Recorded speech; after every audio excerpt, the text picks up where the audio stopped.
Government college Laxmangarh Alwar से geography assistant professor doctor Neeraj Karakpal. हम मानचित्र के बारे में अध्ययन कर रहे हैं। हम जानते हैं कि ज्योग्राफी में मानचित्र का बहुत अधिक महत्व है। यह एक इम्पोर्टेंट टूल यानी कि बहुत ही उपयोगी रहता है और इसके द्वारा बहुत सारी जानकारियाँ प्रदर्शित की जाती हैं। पहले तो मानचित्र की परिभाषा क्या है या मानचित्र किसे कहते हैं, इसके बारे में F.J. मॉन्कहाउस ने कहा, निश्चित मापनी के अनुसार धरातल के किसी भाग के लक्षणों को समतल सतह पर निरूपित करना, ये मानचित्र है। अब जो मानचित्र होता है उसमें कुछ ऐसे लक्षण होते हैं जो लगभग सभी मानचित्रों में अनिवार्य रूप से पाए जाते हैं और ये हमारे सामने है। ये है मापनी, पृथ्वी का द्विविमीय निरूपण, प्रक्षेप, समतल सतह पर निरूपण और प्रतीकात्मक निरूपण या सिंबॉलिक रिप्रेजेंटेशन। पहला है इसमें मापनी। मानचित्र के द्वारा पूरी पृथ्वी या इसके किसी भाग को छोटा करके और फिर प्रदर्शित किया जाता है। तो इसको जो लघु करके दिखाया जाता है छोटे आकार में, वो मापनी के अनुसार उसको छोटा किया जाता है। दूसरा है इसमें पृथ्वी का द्विविमीय निरूपण। हम जानते हैं कि पृथ्वी तो त्रिविमीय है, 3 डायमेंशनल है। जब इसको हम मानचित्र पर एक समतल सतह पर यानी 2 विमाओं के रूप में प्रदर्शित करते हैं तो इस प्रकार से उसमें लंबाई और चौड़ाई 2 चीज़ें प्रदर्शित होती हैं। मतलब ये कि मानचित्र सदैव किसी समतल सतह पर बनाए जाते हैं।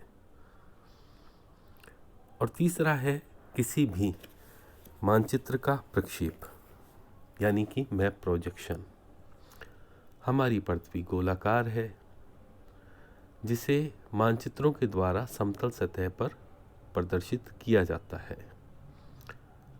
अतः समस्त पृथ्वी अथवा उसके किसी बड़े भाग का मानचित्र बनाने के लिए सबसे पहले प्रकाश अथवा गणितीय विधियों के द्वारा जो ग्लोब की अक्षांश देशांतर रेखाएं हैं उनके जाल को समतल सतह पर बनाते हैं और इसके पश्चात जो भी स्थान होते हैं उनकी विशेषताएं होती हैं, उन विवरणों को सावधानी पूर्वक उस रेखा जाल पर स्थानांतरित कर दिया जाता है, बना लिया जाता है।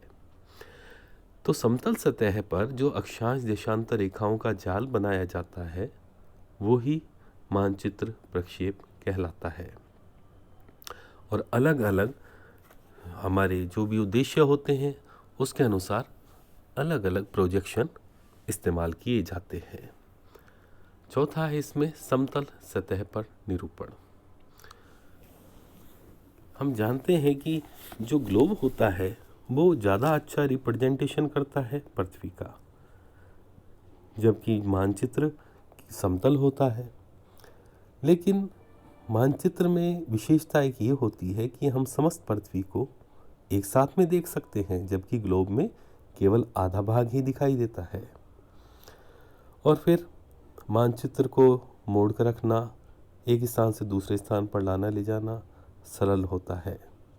किसी छोटे क्षेत्र का मानचित्र बनाना बड़ा आसान है बजाय उसको ग्लोब के ऊपर दिखाने के। इस तरह से इन सभी कारणों की वजह से मानचित्र ज़्यादा उपयोगी होते हैं। और इसके बाद में है पांचवा सिंबॉलिक रिप्रेजेंटेशन। मानचित्र पर धरातल के प्रतिरूपों को जो पैटर्न्स होते हैं उनको सिंबल्स के द्वारा दिखाते हैं और इसके लिए जो भी यहाँ पर प्रतीक होते हैं वो या तो रूढ़ चिन्ह के रूप में होते हैं, कोई ज्योमेट्रिकल कोई सिंबल होता है, पिक्टोरियल यानी चित्र होता है, मूल अक्षर विधि, इस तरह के बहुत सारे प्रतीक बनाए जाते हैं, शेड वगैरह भी दी जाती है। इसके बारे में हम वितरण मानचित्र में विस्तार से पढ़ेंगे। तो ये किसी भी मानचित्र के विशिष्ट लक्षण हैं जो कि मानचित्र के लिए आवश्यक होते हैं, जिनके बारे में आज हमने अध्ययन किया है।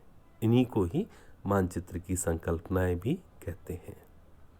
धन्यवाद।